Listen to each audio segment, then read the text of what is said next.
Olá, pessoal. Bom dia, boa tarde, boa noite. Nós estamos de volta e dessa vez para entrevistar uma pessoa de nível estadual, não só local, mas que tem feito muita coisa pela OAB de Caxias. Nós vamos entrevistar hoje o doutor Caio Saraiva, o nosso presidente da OAB em todo o estado do Maranhão. Meu querido amigo, obrigado pela sua vinda Obrigado, Frank, aqui. eu Eu que fico agradeço. muito feliz. Quero aproveitar também para agradecer o nosso presidente local, doutor Elmari Torres, que está aqui conosco nos bastidores, foi o nosso primeiro entrevistado, que rendeu muito assunto e que mostrou muito do seu trabalho, do que ele iria fazer. E agora nós já estamos vendo essa realidade acontecer. Inclusive, hoje nós teremos um arraial muito bem organizado, de um alto padrão, e eu vou estar lá, o presidente Caio também vai estar lá. Nós vamos ter também o nosso líder local, nosso querido doutor Mari, e toda a gestão da OAB Caxias. Então não perca, esteja conosco, vai ser um sucesso. Mas sem mais delongas, doutor, é uma alegria. Eu queria muito que o senhor viesse aqui e eu fiquei feliz quando de pronto o doutor Mari intermediou esse convite e o senhor deixou-nos bem à vontade. Disse logo, pode perguntar o que quer, porque às vezes a pessoa tem aquele temor, né? Às vezes, Mas é quando o entrevistado não teme, a entrevista sai bem melhor, porque a gente pode perguntar de tudo. E nós temos aqui uma cultura de perguntar primeiramente para a pessoa quem ela é para si mesma. Então, assim, eu já lhe acompanho há muito tempo, mas tem muita gente que pode estar do outro lado e que não sabe toda a sua história ou sim, com pedaço dessa certeza. história. Então, eu gostaria de saber quem é o Caio para o Caio. Frank, muito obrigado pelo convite, poder compartilhar esse momento com você, é uma alegria poder conversar especialmente com os advogados e advogadas da Subseção Caxias, essa terra tão querida. Participar hoje é uma grande honra do Mesa e Café ao seu lado aqui, compartilhando os nossos assuntos da advocacia, especialmente o trabalho realizado para a OAB do Maranhão, para todo o estado, uma OAB interiorizada, que entrega mais capacitação, mais estrutura e que defende altivamente as prerrogativas dos advogados e advogadas. O Caio é um apaixonado pela advocacia. Eu tenho convicção que escolhi a melhor opção que poderia fazer na vida, que era exercer a advocacia e ter sido consagrado, meu amigo Frank, pelos mais de 25 mil advogados e advogadas maranhenses para poder representar essa instituição tão respeitada que é a Ordem dos Advogados do Brasil e todos esses advogados. O Caio tem 37 anos, é marido da Liliane Saraiva, advogada também, uma grande professora, mestre, diretora da nossa Escola Superior de Advocacia já há muitos anos, é pai do Matheus, de 15 anos, do Vitor, que completou 10 meses ontem, Olha um aí, rapaz esperto, ativo, né, lindo, a paixão mais recente do papai. E o Caio é uma pessoa que busca ser, Frank, cada vez mais simples, que faz as coisas com simplicidade, que trabalha muito, que é dedicado à advocacia, que é dedicado à Ordem dos Advogados do Brasil. Os desafios são muitos, né? Eu venho de uma família simples, sou do interior do estado, minha família é de Pedreiras.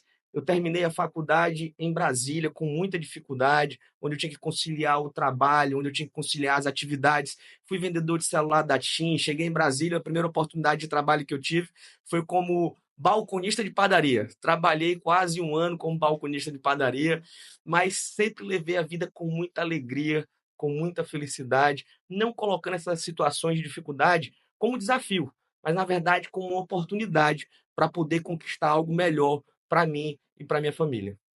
muito bem. Eu não sabia dessa história aí da TIM, essa história de vendas.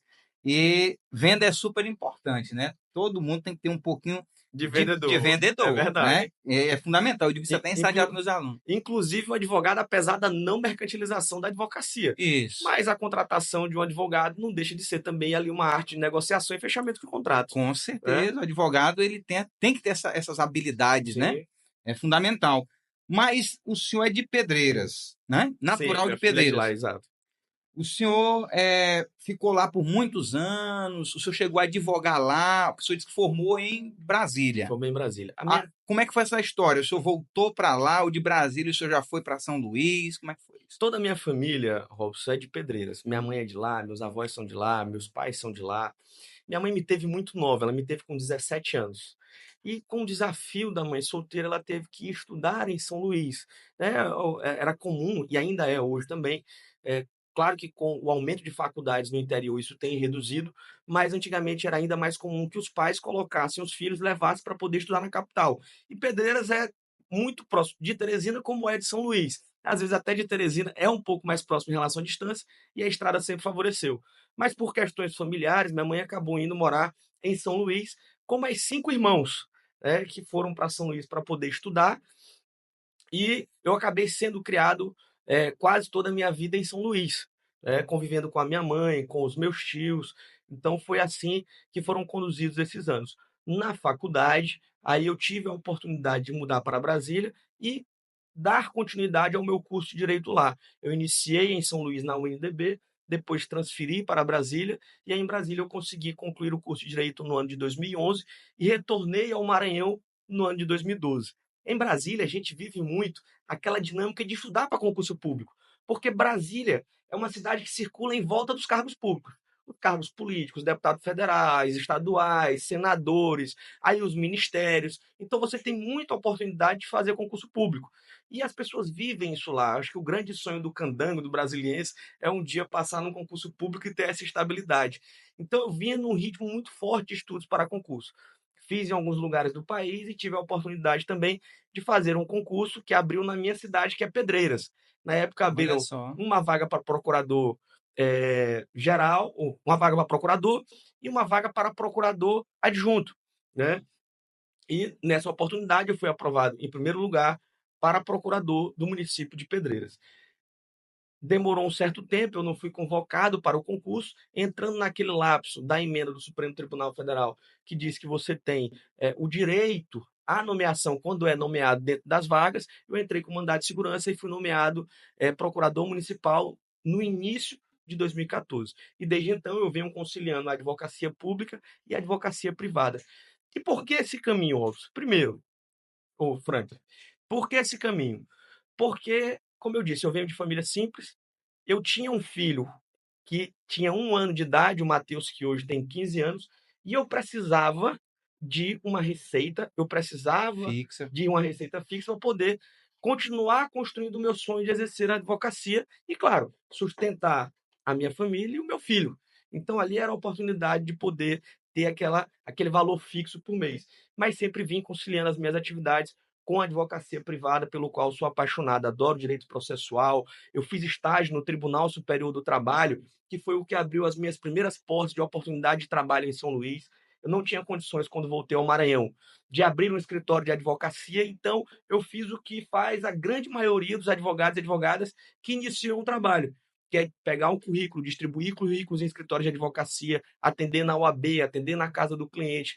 E aos poucos eu fui construindo oportunidades. Passei no concurso público, fui admitido em um escritório de advocacia como advogado contratado, e aí as coisas foram acontecendo ao longo da vida, sempre somando mais capacitação, mais estudo, mais profissionalização, me especializando em oratória, me especializando em sustentação oral, e aí as coisas foram acontecendo aos poucos. Eu acho que uma das suas características é a sua boa oratória, né?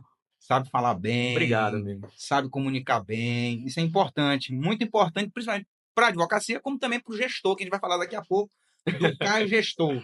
Mas é A comunicação para a advocacia ela é fundamental, né?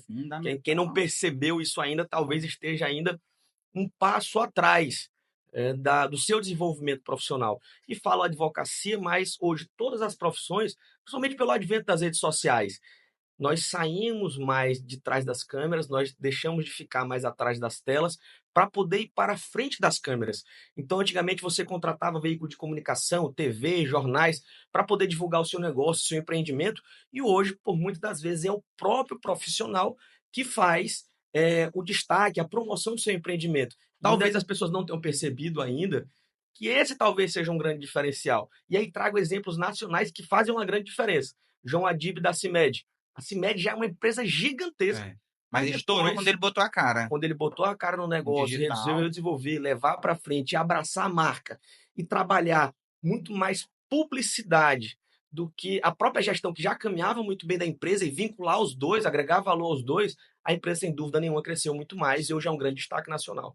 E eu acho que hoje é uma das modas do momento, assim, do digital e do empresarial, é o advogado que põe o rosto, a gente vê o Nelson Williams, vê outros, Sim, como também o empresário, como você deu o exemplo do João Adib, a gente pode dar o exemplo do senhor da Van, Cacau e Cacau Show. Show. Quem coloca o rosto, né, é bem quisto hoje se fizer um bom trato dessa imagem. Eu lhe pergunto, você como o nosso presidente da OAB, como é que você vê esse debate do advogado e o digital? Né? O senhor entende que tem que ter limite? Qual é o limite? Até onde o advogado pode ir? Ele pode botar assim, mais uma sentença hoje, ganhei mais uma causa. Ele pode. Que limite é esse?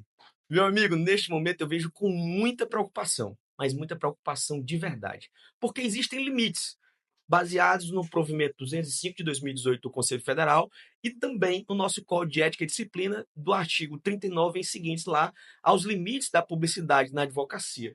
E um deles, dentro dos princípios da publicidade, é que ela seja solene, sóbria, moderada, não mercantilizada e que ela tenha principalmente o caráter informativo. O que é caráter informativo? Sim. É você ter uma tese nova, que é vencedora, que tem um destaque, não há problema nenhum. Você diz, olha, existe uma tese nova, que é essa, e tem tido bons resultados em tal processo, que pode fazer com que você tenha tal proveito econômico.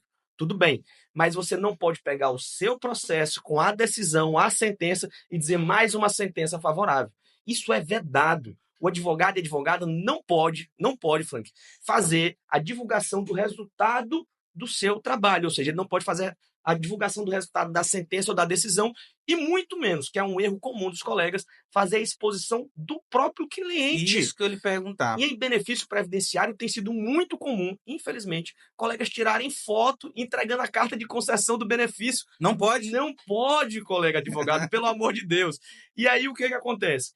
Quando nós deveríamos estar dedicando energia para defender prerrogativas, para poder atender o advogado no plantão de prerrogativas, para fazer os enfrentamentos da não criminalização da advocacia, nós temos que dedicar energia para poder fiscalizar a atividade de publicidade do advogado, da advogada, quando ele sabe que não pode cometer esse tipo de publicidade. Então, colega, também faça uma reflexão. Você, jovem advogado, principalmente, que acha que é necessário poder divulgar o resultado do seu processo. Agora trago para você uma reflexão. Quem tem mais condições, Frank, de divulgar resultado de processo? Um advogado que já tem 20 anos de carreira, 5.000 processos, milhares de decisões proferidas, ou um advogado que tem menos anos de carreira, 1, 2, 3, 4, 5 anos e menos processo. E menos dinheiro. Menos dinheiro para poder investir em publicidade. E Tráfego. outra, e quando você for derrotado no processo, o colega advogado da outra parte vai poder divulgar o processo também? Então, assim, todo processo ele tem um ganhador e um vencedor, e nem sempre o derrotado é o INSS. Né? Nem sempre o derrotado é a Previdência ou o poder público. E como será a exposição do outro lado? Né? Então, assim, há limites, há critérios para isso. E é exatamente por isso que o provimento 205 do Conselho Federal traz essas limitações. Então, assim, use a publicidade, faça bom uso do marketing digital, mas sempre observando os limites de publicidade na advocacia. Muito bem, muito bom ter tocado nesse assunto. O senhor falou em prerrogativas, né? É, eu já tenho aí 15 anos de advocacia e eu já acompanhei vários presidentes. Olhando com todo respeito todos os outros presidentes que eu tenho um carinho enorme, tanto pelos da subseção como da seccional, mas eu gosto de ser muito honesto e justo nas minhas colocações. E eu acredito que o senhor, se não for o de maior ressonância no campo das prerrogativas, está na galeria dos maiores, que tiveram a ousadia, a coragem, né, de pegar, como eu já vi vocês pegando microfone, megafone, e enfrentando autoridades do judiciário, da área da delegacia, da área policial, em prol das prerrogativas, que fique bem claro, em prol das prerrogativas. Claro. O senhor não tem medo não disso lhe prejudicar? O senhor não tem medo dos revés da vida? O senhor mexer com um juiz tal, mexer com um delegado tal, mexer com um escritório grande tal? O senhor não tem medo de uma retaliação? Meu nobre, Eu já recebi muitos alertas em relação a isso, inclusive da minha própria família preocupada com as ações que nós adotamos. Mas eu tenho uma convicção, que nós fazemos todas essas ações com muita cautela e, primeiro, tendo como princípio o diálogo. Então, toda vez que a OAB toma uma decisão de ir às ruas, de realizar um desagravo público, possivelmente já se tentou o diálogo, já se fez tudo o que era necessário para evitar com que ocorresse a violação de prerrogativas e aquele ato de desagravo. Porém, Frank, o desagravo, e aí fala assim o nosso regulamento geral, o Estatuto da Advocacia, ele deve ser à altura do agravo público que o advogado sofreu. E eu vou lhe trazer um exemplo. Balsas. Foi invadida a casa de um advogado, e nesse caso, como eu disse, sempre se tenta o diálogo, mas nesse caso sequer era possível. Por quê? Invadiram a casa de um advogado pela manhã, polícia, em cumprimento de um mandado de busca e apreensão. Lá revistaram toda a casa do advogado, vasculharam, ele se identificou como advogado, pediu para olhar o mandado de busca e apreensão, não autorizaram com que ele olhasse o mandado de busca e apreensão, e ele disse, mas eu tenho que olhar, eu sou advogado, e ele disse, não, você não tem que olhar não, a gente tem que cumprir o mandado. Ora, qualquer cidadão que tem um mandado de busca e apreensão ou prisão cumprido em desfavor dele, ele tem o direito de entender por que aquilo está ocorrendo e ver a decisão judicial. Não se pode negar a ofertar isso a um advogado ou a um cidadão. E não deram a ele a oportunidade de ver o mandado de busca e apreensão. Ele disse, gente, eu sou advogado, aqui funciona também o meu escritório, aqui eu faço atendimento de clientes, não podem levar o meu computador, não podem revistar os meus documentos, e fez as intervenções e começou a gravar. E aí fizeram o mandado de busca e apreensão, ele também tinha umas salas que ele alugava em cima da casa dele, subiram, prenderam o inquilino dele, por outras razões, causaram um transtorno total na vida desse advogado. Aí você veja, uma cidade do tamanho de Balsas, que é mais ou menos do tamanho de Caxias, em relação ao número de advogados, de proporção também é uma cidade muito semelhante de tamanho, e aí veja só o seguinte, circulou na cidade rapidamente que teve uma busca e apreensão na casa do advogado. Você acha que só o advogado fazer uma nota contrária dizendo que aquele mandado havia sido cumprido de forma indevida repararia a imagem do advogado naquela subseção, naquela cidade?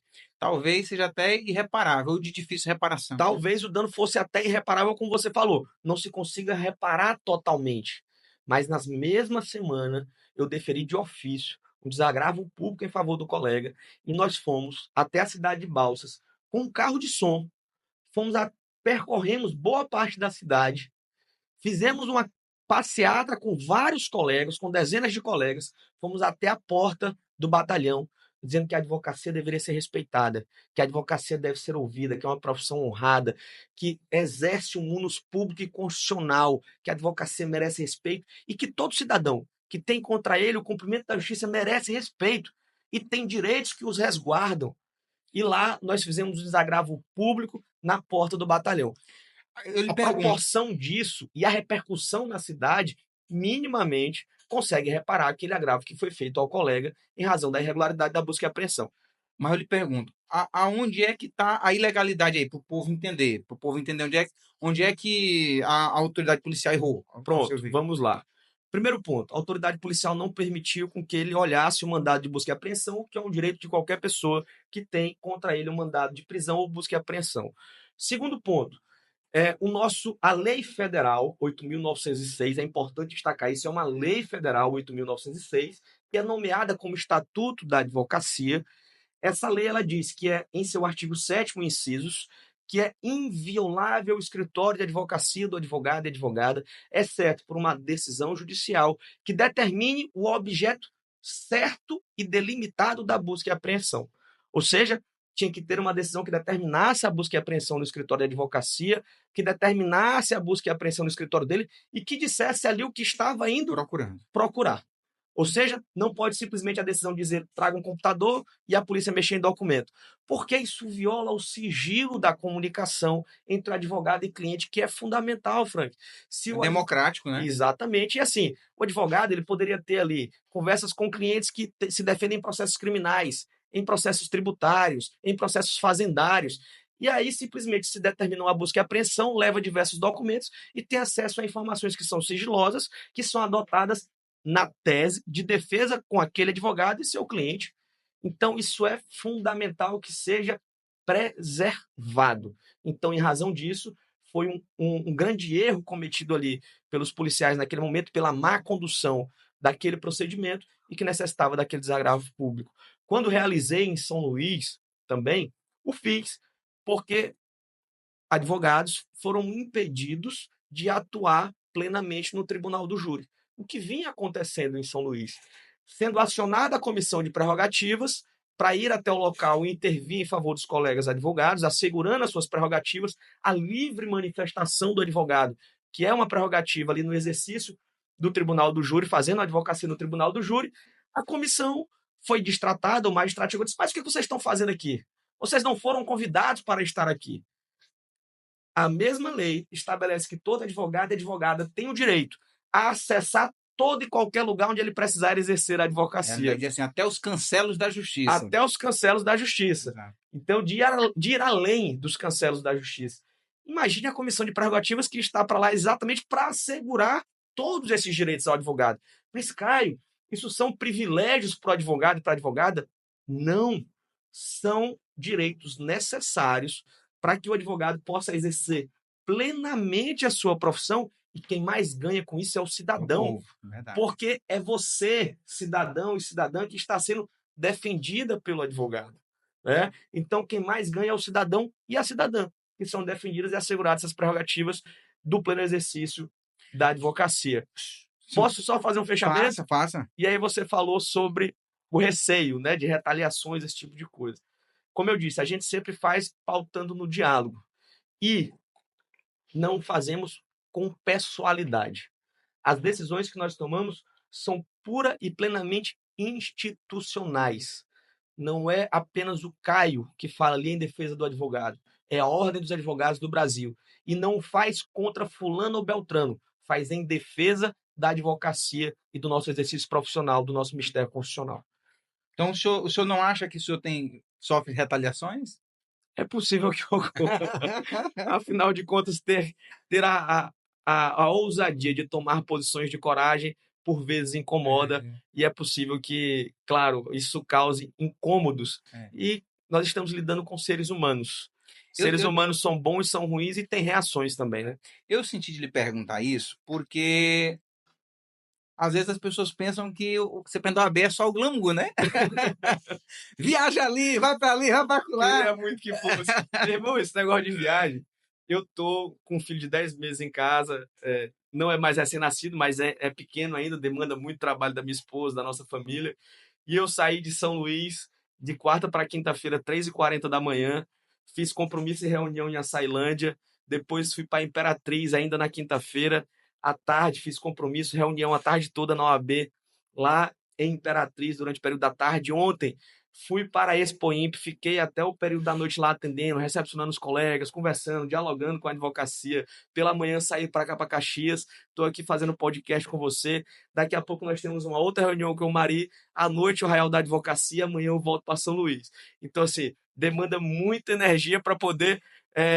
muita energia, e por trás do que parece esse glamour, tem muito trabalho, meu irmão. Então tem trabalho, tem exposição, Demais. tem coragem, né? Tem muita coisa aí envolvida. Eu já lidero muitas coisas e eu tenho um respeito por todo mundo que é líder. Eu acho que eu sempre digo, quando eu vejo um liderado revoltado ou que pensa a gestão ao seu ver tão somente, que a gestão é coletiva. Sim. Quando eu penso que vejo uma pessoa assim, a primeira coisa que eu digo é assim, meu irmão, tome aqui um cargo para você sentir o peso do cargo.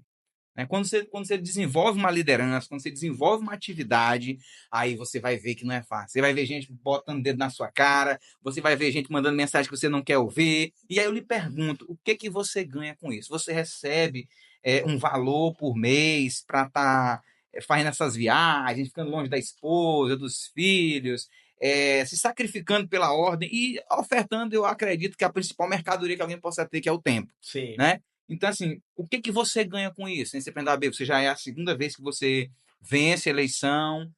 Por que você quer se prender a OAB? Por que você insistiu em se candidatar pela primeira vez, depois agora a reeleição? Por que você faz isso? Nós vivemos, Frank, hoje um grande propósito. Eu vivo um grande propósito. Um propósito de fortalecimento da advocacia no estado do Maranhão. Talvez nós estejamos enfrentando em âmbito nacional um dos momentos de maiores desafios da advocacia, onde se buscam a todo momento calar os advogados e advogadas, onde se buscam criminalizar a nossa profissão, dizendo que, porque advogado tem muito processo, é uma litigância predatória, é uma litigância ilegítima, manda renovar a procuração do advogado, manda fazer isso, manda aquilo, criando uma série de obstáculos para o exercício profissional do advogado e da advogada, quando a legislação não prevê determinadas exigências. E a gente vê, infelizmente, alguns magistrados adotando essa postura e dizendo que podem ser possíveis fraudes ou justificando com a ocorrência de possíveis fraudes, o que a gente sabe que na grande maioria isso não ocorre, e também o Conselho Nacional de Justiça acabando em determinadas decisões que entendo serem totalmente equivocadas, fortalecendo e protegendo algumas dessas decisões. Então, hoje é cada vez mais necessário que a gente tenha uma postura firme e altiva na defesa da advocacia. Isso é fundamental para a manutenção do Estado Democrático de Direito e para assegurar a justiça. Quando se fala em número de processos, isso me preocupa muito. O Poder Judiciário fala sempre muito, porque tem muito processo, tem muita distribuição, porque o dano moral está cada Virou uma vez indústria. virou uma indústria. Ué, mas não se fala. E aí isso eu questiono. Por que que não se fala naqueles que causam dano? Por que que não se pune aqueles que causam dano? Por que que o poder público permite que o dano seja reiterado, causado pelas operadoras de telefonia, causado pelas instituições bancárias, contra pessoas idosas, contra hipervulneráveis, contra analfabetos, contra, por exemplo, pessoas agora que saiu o escândalo do INSS, milhares e bilhões de reais descontados em benefícios de pessoas vulneráveis, que precisam do mínimo para sobreviver, que recebe benefícios como BPC Loss, que só quem recebe é quem não tem condições de prover o seu próprio sustento. E aí se vem querer criminalizar a advocacia. Ué, se é exatamente o advogado e a advogada que está assegurando àquele cidadão o direito ao acesso à justiça. E só se consegue fazer isso, eu não digo com volume de processo, com quantidade, mas com a técnica de advocacia em massa, que o advogado está especializado, que deve exercer a advocacia. O que se tem que observar é quem causa o dano e não o advogado que busca repará-lo, de garantir o direito ao cidadão e à cidadã. Então, hoje nós temos um propósito de defender a advocacia. E quando você pergunta de remuneração, parece até brincadeira, mas é vedado com que o presidente da OAB receba qualquer remuneração no seu exercício profissional. O presidente da OAB e toda e qualquer pessoa que integre o sistema OAB como advogado e advogada, exceto Então, em duas o condições. doutor Marinho não ganha R$ 1. Doutor Marinho não ganha um centavo para ser presidente da OAB, a não ser o reconhecimento da advocacia, a validação da advocacia, a validação social. Não pode, quem é membro de comissão, quem é presidente de comissão, quem é presidente da Ordem dos Advogados do Brasil, quem é vice-presidente, diretor, conselheiro federal, não pode receber remuneração por exercer a sua atividade profissional. Isso é vedado pelo Regulamento Geral da Advocacia, exceto em duas situações: quando ele funciona como professor, que ele recebe seus honorários, e também como advogado da própria instituição, ou seja, o procurador, aquele que assina as respostas de processo, aquele que atua em atos processuais na justiça defendendo a Ordem dos Advogados do Brasil. Aí ele recebe os seus honorários pelo trabalho que ali ele realiza. Muito bem. Você falou de prerrogativas, eu não tive como não anotar aqui a questão dos bancos.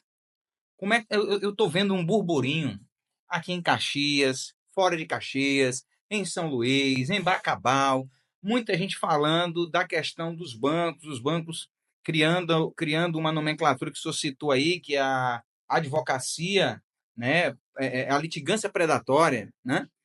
E eu já vi até o doutor James Lobo, que veio aqui como entrevistado, ele criou Um amigo, querido. um contratema, um contranome, judicância predatória. Eu queria ver diante do senhor como é que o senhor se posiciona, né? O senhor acredita que os bancos se beneficiam dessas condenações que recebem, condenações de 2.000, 3.000, 4.000, e que o banco continua praticando as mesmas medidas, aplicando, por exemplo, tarifas, descontos indevidos, empréstimos não solicitados, ou por outro lado, é outro lado? os advogados é que estão errados, existem advogados que praticam atividades criminosas mesmo. Como é que o senhor vê isso enquanto presidente, na sua gestão? Isso está acontecendo, assim, não na sua gestão em si, mas no seu período que o senhor está dominando a OAB, controlando, liderando, gestando a OAB. O senhor tem enfrentado casos assim de advogados no Maranhão? Como é que o senhor vê essa questão dos bancos e da advocacia? Frank, não tem quem me convença que banco erra a conta. Não tem quem me convença que instituição financeira erra a conta. Se a instituição financeira está cobrando uma taxa indevida, se a instituição financeira realiza empréstimos de forma indevida e sem a devida comprovação contratual, se ela deposita o valor que não pode em conta de terceiros, é porque, no fim e ao cabo, quando se faz a soma do que se ganha e do que se perde, a instituição tem lucro. Nos últimos Ela nunca anos, faz para baixo a conta. nunca, Só para não tem cima. não tem quem me faça acreditar que o banco vai conceder um empréstimo por caridade, cobrando juros altíssimos. Não tem como. Então, se o banco continua a insistir no erro, a má fé, e o que não se observa, quer dizer que então litigantes são aqueles pobres, aposentados, que têm descontos indevidos, esse é o benefício, que buscam ter a reparação da justiça. E não são os bancos, de forma voraz, buscam contratações contra essas pessoas, às vezes por ligação, que ninguém entende o que fala-se nessas ligações, muito rápido, com o objetivo de enganar verdadeiramente aquele cidadão e aquela cidadã, e não se pune o banco. Ou se pune assim, não, mas espera aí, dano moral não pode ser mais muito alto, porque senão vai estimular a processualização. Ué, não é o contrário? Será se você aumenta o caráter do dano moral, se você aplica o caráter punitivo, não vai evitar exatamente com quem realiza o dano de continuar a fazer? O processo penal, se a pessoa comete um crime, tem uma pena. Se ela comete um outro crime, não vai ter ali a soma das penas? Ah, não, peraí, vamos parar de punir, porque se a gente parar de punir, ele vai parar de realizar o crime. Não, ao contrário, o raciocínio. E por que com o banco, com as grandes instituições financeiras, se faz diferente?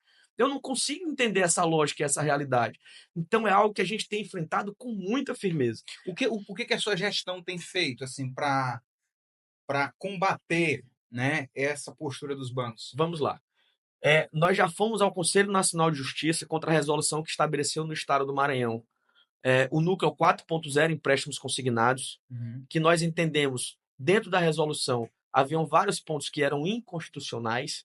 Né? Nós tivemos o julgamento desse PCA no Conselho Nacional de Justiça, que determinou uma correção nesse núcleo 4.0 empréstimos consignados no estado do Maranhão. Com isso, também, nós tivemos o maior investimento do próprio Tribunal de Justiça nesse núcleo 4.0, porque nós tínhamos um julgamento de 300 processos por mês. Hoje, o julgamento passa de 1.000 processos por mês. E eles têm o objetivo de, até setembro, estabelecer uma meta de julgar até 6.000 processos por mês. Porque o núcleo tem mais de 110 mil processos. Qual a minha preocupação? Será se terá qualidade realmente efetiva no julgamento desse número de processos? Então, por isso, a OAB insistirá na realização da correção desse núcleo 4.0 para que o CNJ acompanhe de perto esses julgamentos, observando assim se estão sendo fixados honorários, se os processos ainda estão tendo exigências que não são previstas na legislação, como a exigência de conciliação prévia, a exemplo da plataforma GovBR, pois não há previsão legislativa para isso, não há previsão normativa para isso. Também, nós já fomos ao CNJ contra magistrados que exigem, sem justificativa, a renovação de procuração, que determinam que o oficial de justiça vá até a casa do cliente para poder confirmar se a procuração efetivamente é daquele cliente. Ora, se a própria lei processual civil diz que nós, advogados e advogadas, temos fé pública no ato da nossa profissão, do exercício da nossa profissão, se o magistrado determina um ato desse, que é um ato, vamos dizer, peculiar, ele tem que justificar e dizer as razões por que ele realiza o ato. E não fazer de forma indistinta, como se estivesse perseguindo a advocacia como um todo. Nós tivemos um caso peculiar aqui em Caxias, que nós, de suspensão de processos, com a juntada de informações em processo que foram produzidas de forma unilateral por um banco, acusando advogados e advogadas de uma possível litigância de má-fé. Né? Nós reputamos que um ato desse ele não pode ser realizado dessa forma, o magistrado não pode juntar no processo provas que são produzidas de forma unilateral pela parte e acusando advogados. Afinal de contas, você acusar alguém de um ato que possivelmente ele não tenha cometido, isso é um crime. Né? Você acusa alguém de ter cometido o crime, você tem que comprovar se essa pessoa realmente cometeu o crime. Então, o Conselho Seccional já aprovou e nós iremos ao Conselho Nacional de Justiça para que o Conselho Nacional de Justiça, em um pedido de providências, se manifeste em relação a isso. Já representando na Corregedoria e a Ordem dos Advogados do Brasil acompanha na defesa da advocacia. Frank, quero aqui destacar também que nós não concordamos com a captação ilegal de clientela, que o advogado e advogada deve observar o Código de Ética e Disciplina, que nós não concordamos com a falsificação de documentos, que esses atos que realmente caracterizam uma litigância predatória e uma litigância de má-fé, eles devem ser combatidos por todos nós.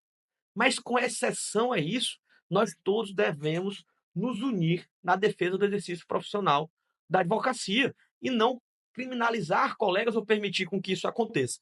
Também nós realizamos em São Luís, com a presença do ministro Marcelo Terto do CNJ, uma grande audiência pública, buscando combater a criminalização da advocacia e convidamos todas as instituições a participarem. Né? No próximo dia 6 de agosto, nós faremos mais uma grande audiência pública na cidade de Imperatriz e teremos a presença do Procurador Nacional de Prerrogativas da OAB, Dr. Alex Sarquis. E faremos visitas às comarcas da região onde há o enfrentamento de situações desse tipo. Nós não queremos aqui impedir o exercício profissional de qualquer magistrado ou magistrada. Se o e ele tem liberdade para isso. Nós nem podemos fazer essa limitação. Porém, ele deve fazer, como diz a própria resolução do CNJ, de forma justificada e com a peculiaridade de cada caso, né? Justificando ali as razões, e não fazendo isso de forma indistinta contra a advocacia. Se o advogado tem poderes para receber e dar quitação nos autos, ele tem o direito de receber o alvará em seu nome. E somente quem pode fazer essa fiscalização do contrato dele é a própria Ordem dos Advogados do Brasil. Então, o magistrado não pode perseguir advogado, ele não pode empreitar contra o advogado. Se ele entende que ali há um crime ou alguma coisa nesse sentido, e ele faz a coleta de provas, ele deve encaminhar ao Ministério Público e à Ordem dos Advogados do Brasil. E não fazer o ofício de investigar, julgar e criminalizar ao mesmo tempo. Pelo amor de Deus. Doutor Caio, o tempo voa. Nossa equipe aqui, doutora Zilka, que está nos acompanhando, já disse que o tempo está acabando. O tempo voou, tem muitas perguntas para fazer. Nós ainda temos o Arraial da OAB, até rimou. E aí eu quero convidar você, né, para estar conosco lá hoje também. E eu tinha mais perguntas para fazer sobre a primeira gestão, a segunda gestão, mas eu quero contar com o doutor Elmari. Quando o Caio vier aqui em Caxias de novo, nós vamos entrevistar ele de novo para falar de outras pautas, né? Seguir com outras pautas. Eu quero encerrar aqui, doutor, pedindo para o senhor, comecei perguntando quem era o Caio, pessoa, e eu gostaria de passar a palavra para o senhor fazer as suas considerações finais, mas também pincelar sobre a sua primeira gestão e a sua atual gestão, né? Como é que tá? Como é que foi o processo eleitoral? Se foi difícil, se foi fácil? Enfim, o que o senhor está fazendo de novo? A primeira gestão, qual foram os pontos dela e qual é o ponto da segunda gestão? O que tem de novo nessa gestão? Se não tem algo novo, se é só a continuidade da mesma, se é a mesma coisa, se tem inovação. Nós já falamos de algumas aqui ao longo, né, do texto, mas antes de passar para o doutor Caio, as últimas falas dele, eu gostaria de dizer que esse episódio só acontece graças à maior rede de salas comerciais de Caxias e região dos Cocais. Nós ainda temos 3 salas disponíveis e eu quero anunciar de primeira mão, algo pela fé, e você também aguarde aí. Em breve nós faremos o Torre Center 3, olha aqui, ó, 2, 3, né? Então nós teremos aí essa possibilidade em breve. Então você que está esperando uma sala, alugue logo as últimas unidades. Nós só temos 2 unidades aqui no Torre Center 2 e já estamos pensando no 3. Então entre em contato conosco o mais rápido possível pelo telefone 8699-461-7110. Tá bom? Sem mais delongas, vamos passar aqui a palavra ao doutor Caio. Doutor Caio, como é que o senhor vê a sua primeira gestão e a sua atual gestão? Meu amigo, sentar na cadeira de presidente da OAB é um grande desafio. Isso é inegável. Eu fui diretor da Escola Superior de Advocacia, eu fui diretor financeiro da nossa casa, e convivia muito com o ex-presidente, né? Tinha um diálogo muito próximo, que era o meu antecessor, doutor Tiago Dias, hoje conselheiro federal da OAB. Um grande abraço, meu querido amigo. É, mas sentar na cadeira, de fato, é muita responsabilidade, são novos desafios, é uma nova empreitada e demanda de nós muita dedicação. Os primeiros 3 anos de gestão à frente da OAB, nós tivemos, claro, manter todas aquelas conquistas que foram obtidas durante a gestão do ex-presidente Tiago, uma ordem que passou a ser interiorizada, uma ordem que passou a entregar mais capacitação por meio da sua Escola Superior de Advocacia, uma ordem que passou a ver a jovem advocacia com outros olhos, que respeitava os veteranos. Nós tivemos que manter essas conquistas, mas avançar ainda mais. E esse foi o nosso objetivo dentro dos 3 primeiros anos: concluir as pós-graduações gratuitas ofertadas à advocacia, fazer pós-graduação em gestão pública municipal, fazer pós-graduação em direito eleitoral, pois passamos, né, por eleições nos últimos anos. Então, investir mais na nossa Escola Superior de Advocacia, entregar mais sedes subseções. Nós entregamos a sede da subseção de Codó, uma belíssima sede de subseção em Pedreiras, uma sede autossustentável. No primeiro ano, nós temos salas comerciais nessa sede que são locadas e que hoje geram receita para a subseção. E no primeiro andar funciona a sede da subseção, com um lindo auditório, escritório compartilhado, salas de atendimento. Foi uma gestão para abraçar ainda mais a advocacia criminal, entregando mais parlatórios, mais estruturas e mais dignidade para a advocacia criminal, fazendo mais eventos voltados ao tribunal do júri, a capacitação dos advogados e advogadas. E estruturar ainda mais a nossa Escola Superior de Advocacia para poder trazer agora novos projetos no ano de 2025. Nós já realizamos mentorias para a jovem advocacia com um sistema totalmente novo, integrado. Eu irei concluir essas mentorias agora no próximo dia 17, falando sobre comunicação para a advocacia com o doutor Erivelton Lago, falando sobre no momento de network com jovens advogados e advogadas. Também, e aqui já destaco e comunico em primeira mão para as redes sociais, que na primeira semana de agosto nós estaremos com inscrições abertas para mais uma pós-graduação 100% gratuita para a advocacia. Uma pós-graduação Bacana. em Direito Processual Civil, Direito Processual do Trabalho e Direito Processual Penal. Quem é que pode concorrer? Quem é que pode concorrer às vagas? Todo advogado e advogada que esteja em dias com as suas obrigações perante a ordem. O advogado que estiver adimplente com as suas obrigações não pagará mensalidade nessa pós-graduação. As aulas serão só em São Luís ou eles podem fazer remotamente? Poderão fazer remotamente. As aulas serão presenciais e híbridas, né? Legal. Algumas delas por serem professores de fora, e aqui já trago grandes nomes como Rodolfo Pamplona, como Fred Didier, que também já aceitou o convite para poder ministrar aula de direito processual civil. Então, assim, uma pós-graduação feita com muito carinho e com muito critério para os nossos advogados e advogadas, para toda a advocacia. Qual é o meu planejamento, Frank? Que todo advogado, todo advogado possa ter o direito de ter uma pós-graduação gratuita ofertada pela Ordem dos Advogados do Brasil, seccional do Maranhão. Direito processual é a base de toda a nossa atividade. Então, o advogado ele precisa ter o conhecimento de direito processual. Então, é uma gestão que investe ainda mais em capacitação.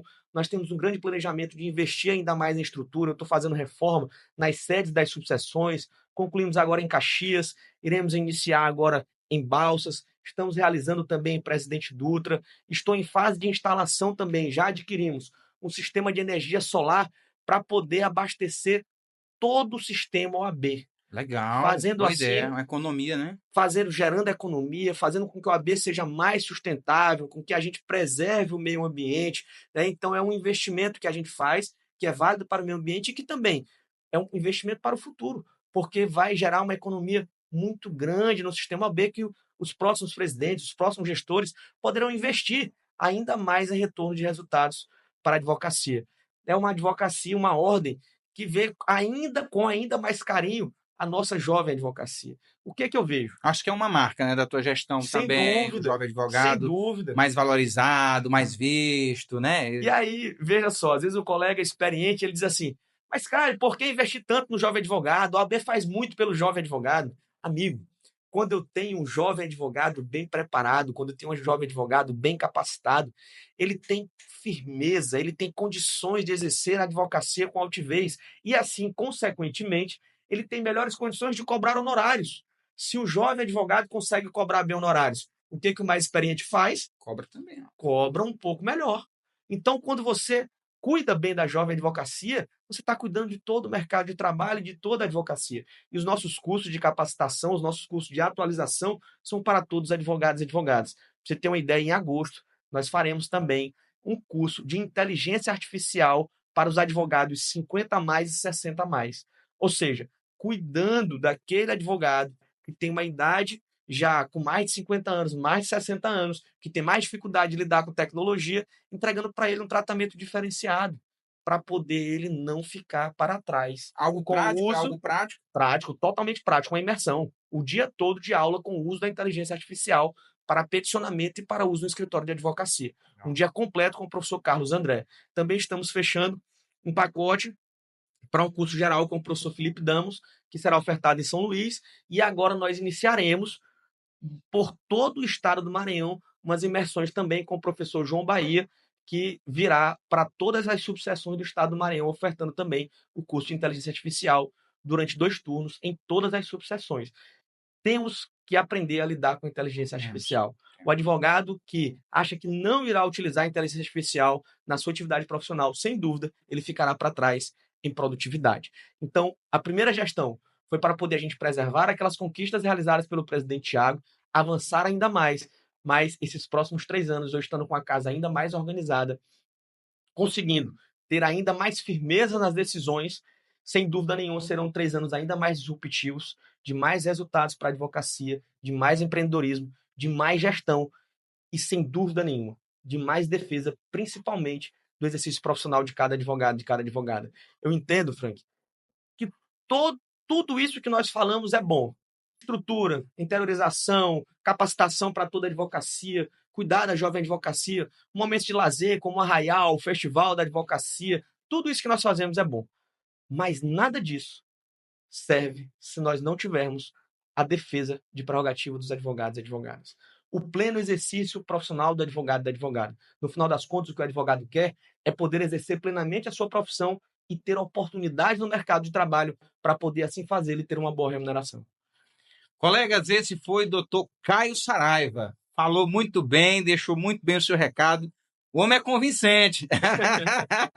Obrigado. Deixou os argumentos aí à mesa.